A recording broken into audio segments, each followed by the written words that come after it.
Rabu 29 Maret kemarin, FIFA resmi mencoret nama Indonesia sebagai host atau tuan rumah bagi pertandingan Piala Dunia U20. Ini tentu saja mengecewakan banyak pihak.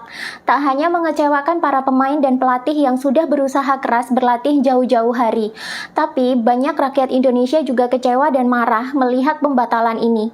Pembatalan Indonesia sebagai host country Piala Dunia U20 terjadi setelah munculnya serangkaian demo dan protes penolakan Israel yang akan bertanding di Piala Dunia U20 nanti di Bali. Penolakan datang dari sejumlah ormas dan partai politik. Di antaranya ada PKS, PAN, PDI Perjuangan, Gerakan Nasional Pengawal Fatwa atau GNPF, Persaudaraan Alumni 212, Mercy, KNIP, BDS Indonesia, Aliansi Solo Raya, bahkan dua orang gubernur pun, yakni Ganjar Pranowo dan Iwayan Koster, ikut menolak kehadiran Israel di Indonesia. Tak lama setelah Gubernur Bali, Iwayan Koster menyatakan penolakannya terhadap kehadiran Israel di Piala Dunia U20 di Bali, FIFA segera mengumumkan pencabutan Indonesia sebagai host country. Segera saja netizen yang kecewa membanjiri sosial media dua gubernur ini dan menghujani mereka dengan caci maki dan kekecewaan.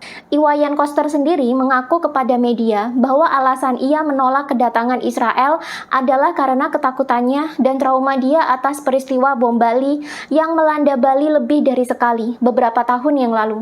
Kalau kita lihat deretan ormas dan partai yang memprotes kedatangan Israel di Indonesia ini, mayoritas mereka memang berasal dari partai Islam dan ormas-ormas pengusung Islam garis keras di Indonesia. PDIP sendiri selaku partai nasionalis mengaku menolak Israel karena katanya tidak sesuai dengan pandangan Presiden Soekarno yang anti terhadap penjajahan. Tidak hanya itu, penolakan juga muncul dari tokoh Islam Felix Xiao yang lantang dan getol menyuarakan penolakan Israel, sampai videonya viral di mana-mana. Kalau kita lihat, Felix Xiao ini adalah salah satu ulama yang sering mengusung paham khilafah di Indonesia. Padahal, paham ini jelas-jelas membahayakan ideologi Pancasila. Namun dalam videonya, Felix Xiao seolah memiliki standar ganda dengan mengaitkannya dengan Undang-Undang Dasar Republik Indonesia. Sejak kapan Ustadz ini jadi nasionalis? Bukankah lebih ke pro khilafah? Dan dekat dengan PKS, yakni Partai Islam yang pernah dekat dengan Ikhwanul Muslimin? Padahal, Ikhwanul Muslimin sendiri di Mesir sudah dibasmi karena terkenal banyak menghasilkan gelombang massa untuk menggulingkan pemerintahan yang sah. PA 212 dan GNPF sendiri adalah ormas Islam garis keras yang juga kerap terlibat dalam aksi-aksi massa yang bertujuan untuk menggoyang pemerintahan. Maka di sini jelas terlihat penolakan Israel ada kaitannya dengan politik agama yang coba dibunyikan lagi gaungnya oleh para Islam garis keras. Mungkin inilah yang membuat Iwayan Koster mengambil keputusan untuk menolak kedatangan Israel di Bali karena takut akan terjadi aksi teror atau kekerasan atas nama Islam yang bisa merusak keamanan dan keselamatan orang-orang yang ada di Bali. Coba kita berkaca kepada tragedi bom Bali. Bali sudah pernah dibom oleh teroris lebih dari sekali, dan sasaran pengeboman selalu tempat-tempat yang ramai didatangi oleh turis asing. Dan pasca pengeboman ini, Bali selalu lumpuh perekonomiannya. Saya sering ke Lombok, di mana pariwisata Lombok kerap bergantung kepada Bali. Nah, dari sini saya tahu ternyata turis asing itu paling takut dengan terorisme. Begitu ada terorisme di negara tujuan, mereka pasti langsung kabur semua dan tidak akan kembali lagi dalam waktu yang lama. Dan Bali bisa lumpuh karena sebagian besar perekonomiannya bergantung kepada wisatawan-wisatawan asing ini. Nah, dengan kedatangan Israel ke Bali, maka tentu akan meningkatkan ancaman teror dan kekerasan agama bagi Bali dan orang-orang yang ada di dalamnya. Bukan tidak mungkin para teroris akan memanfaatkan momen ini untuk membom Bali lagi kan?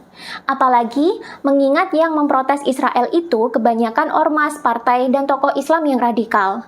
Isu perang agama memang selalu mewarnai konflik Israel versus Palestina ini.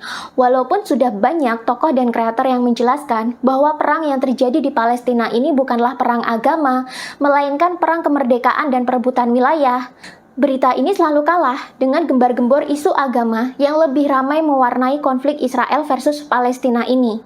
Palestina kerap dianggap mewakili umat Islam melawan umat Yahudi atau Israel. Umat Yahudi sendiri sering menjadi sasaran kebencian umat Islam akibat penafsiran kitab yang dangkal. Padahal di Palestina sendiri, yang tinggal di sana tidak hanya orang Islam, tapi juga ada orang Kristen, Yahudi, Druzi, dan Zoroaster. Di Palestina juga ada partai komunis yang konon dibenci oleh umat Islam karena dianggap ateis. Di Israel sendiri, yang tinggal di sana tidak hanya orang Yahudi, tapi ada juga orang Kristen dan Islamnya juga. Tanah Israel dan Palestina yang jadi rebutan dua bangsa ini memang sudah langganan perang sejak zaman dulu. Kalau kalian baca buku Yerusalem ini, pandangan kalian akan terbuka lebar. Ini adalah buku yang membahas sejarah tanah Kanaan secara lengkap dan netral dan tidak condong ke satu sisi saja. Biasanya, sejarah Yerusalem itu kerap tendensius ke salah satu agama saja. Tapi di buku ini, dia membahas secara netral, baik berdasarkan sisi Islam, Kristen, Yahudi maupun dari sejarah sekuler itu sendiri. Dalam buku ini diceritakan bagaimana sejak dulu tanah Kanaan yang kini menjadi negara Israel dan Palestina ini selalu menjadi rebutan bangsa-bangsa besar dalam sejarah. Sekarang, tanah Kanaan ini diperebutkan oleh negara Israel dan Palestina.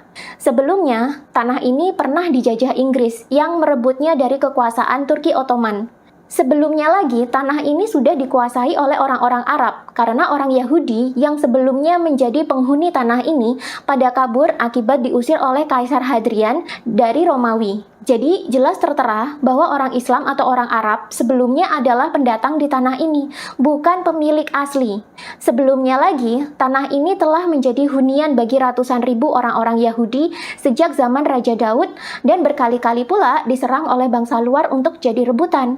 Ada bangsa Filistin dari Yunani kuno, ada bangsa Asyur, dan ada bangsa Babilonia yang juga sempat menjajah dan memporak-porandakan tanah Kanaan ini.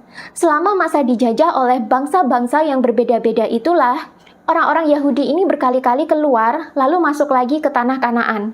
Perang demi perang berkobar untuk memperebutkan kota Yerusalem dan sekitarnya yang dianggap suci dan rumah Allah. Dan uniknya, hampir semua perang perebutan Yerusalem atau tanah Kanaan ini melibatkan isu agama yang membuat perang-perang di daerah ini selalu besar, berdarah, dan langgeng. Mengapa agama kerap menjadi isu pemantik perang dalam perebutan wilayah? Ini sebenarnya dijelaskan dalam skala kesadaran Hawkins berikut ini. Dalam bukunya Healing and Recovery dan juga dalam buku Force versus Power, psikiater yang juga seorang praktisi spiritual ini menjelaskan agama adalah alat empuk yang digunakan para politikus dan pemuka agama yang serakah untuk mengontrol umatnya. Dalam agama ada doktrin dan dogma. Dengan doktrin dan dogma yang menakut-nakuti inilah, umat beragama sering dipengaruhi agar mereka tunduk apapun kata pemuka agama mereka. Agama sering dipakai untuk menakut-nakuti rakyat agar mau melakukan perang, terorisme, dan kekerasan dengan alasan membela agama dan membela Tuhan. Seringkali, umat beragama dijaga oleh oknum pemuka agama supaya terkurung dalam level kesadaran yang rendah, yakni di level ketakutan dan kemarahan, agar mau berperang dan menyakiti orang lain. Biasanya, doktrin yang digunakan adalah, kalau tidak memerangi umat Anu, maka Tuhan akan marah, lalu manusia dibakar di neraka. Atau, kalau tidak membenci umat Anu, maka manusia akan berdosa. Karena manusia takut dengan neraka dan dosa, maka manusia akan tergerak untuk menyakiti, membenci, bahkan memerangi orang lain. Mereka juga gampang terpantik kemarahannya jika agama mereka disentil sedikit saja. Dan di level ketakutan serta kemarahan ini, logika berpikir manusia tidak akan berjalan. Makanya mereka menjadi manusia yang beragama tapi tidak bermoral. Itulah sebabnya kenapa perang yang pakai isu agama itu seringkali besar dan lama. Contohnya, seperti konflik Israel versus Palestina ini yang tidak kunjung selesai sejak Perang Dunia Kedua. Kalau dalam skala kesadaran Hawkins, orang-orang seperti ini adalah orang yang kesadarannya rendah dan ada di level force. Lalu kapan perang atas nama agama ini tak laku lagi? Yakni ketika level kesadaran umat manusia sudah tinggi, alias sudah naik ke level power kalau dalam skala kesadaran Hawkins. Tak perlulah mencapai level pencerahan atau enlightenment untuk menyudahi perang-perang agama ini. Dengan manusia naik ke level kesadaran reason atau berakal saja, otak manusia sudah tidak bisa lagi ditakut-takuti ditakuti pakai agama. Di level ini, doktrin dan dogma agama sudah tidak berlaku lagi, karena di level ini, manusia sudah mulai merasakan kesadaran yang tinggi, sehingga pemahamannya meluas dan belas asihnya juga meningkat. Di level ini, otak rasional manusia lebih berperan dibandingkan dengan otak reptilnya, sehingga yang muncul dari pikiran dan aksi manusia adalah moral dan humanisme. Manusia tak akan lagi mau menyakiti bangsa lain atas nama agama dan Tuhan. Justru dia akan mulai berpikir bagaimana caranya supaya bisa membantu menemukan win-win solution bagi bangsa yang bertikai.